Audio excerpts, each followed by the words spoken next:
Hi guys, welcome to Shanti kitchen.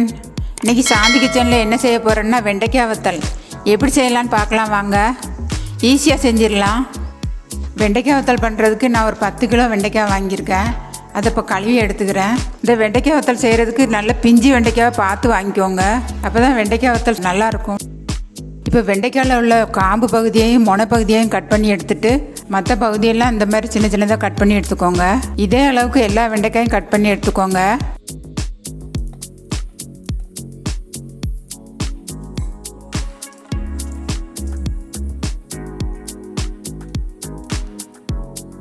எல்லாத்தையும் cut பண்ணதுக்கப்புறமா 2 நாளைக்கு வெயிலில் காய வச்சுருங்க. நல்லா வெயிலில் காய்ஞ்சதுக்கப்புறமா இந்த மாதிரி இருக்கும். இந்த அளவுக்கு வெண்டைக்காய் நல்லா காய்ஞ்சிருக்கணும். வெண்டைக்காய் நல்லா காய்ஞ்சதுக்கப்புறமா ஒரு சட்டியில் ஒரு கிண்ணம் தயிர் ஊற்றிருக்கேன். இது கூடவே தேவையான அளவு உப்பு சேர்த்துக்கலாம். உங்களுக்கு காரம் வேணும்னு விருப்பப்பட்டீங்கன்னா இது கூட 2-3 ஸ்பூன் தனி மிளகாய் தூள் சேர்த்துக்கோங்க. அதுக்கப்புறமா 3 ஸ்பூன் காயப்பொடி சேர்த்துக்கலாம். காயப்பொடி சேர்த்ததுக்கப்புறமா நல்லா கட்டி இல்லாமல் நல்லா கலந்து விட்டுக்கோங்க. தயிரில் உப்பு காயப்பொடி எல்லாம் ஒன்றா சேர்கிற மாதிரி நல்லா கலந்து விட்டுக்கோங்க. கலந்து விட்டதுக்கப்புறமா 1 டம்ளர் தண்ணி ஊற்றிக்கலாம். 1 டம்ளர் தண்ணி ஊற்றி நல்லா கலந்ததுக்கப்புறமா நம்ம காய வச்சுருந்த வெண்டைக்காயை இது கூட சேர்த்துடலாம். வெண்டைக்காயை சேர்த்து நல்லா மோரோடு சேர்த்து நல்லா மிக்ஸ் பண்ணிக்கோங்க. நல்லா குலுக்கி விட்டு நல்லா மிக்ஸ் பண்ணிக்கலாம். எல்லா வெண்டைக்காயிலையும் மோர் நல்லா படுற மாதிரி நல்லா கலந்து விட்டுக்கோங்க.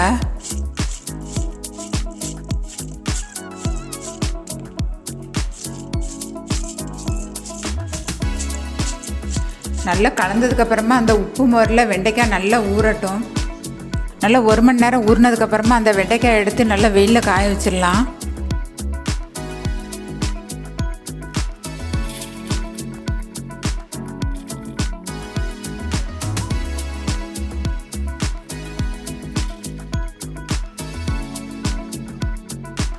இந்த வெண்டைக்காய் 2-3 நாள் நல்லா வெயிலில் காயட்டும். நல்லா மொறுன்னு வர்ற வரைக்கும் நல்லா காய வச்சுக்கோங்க.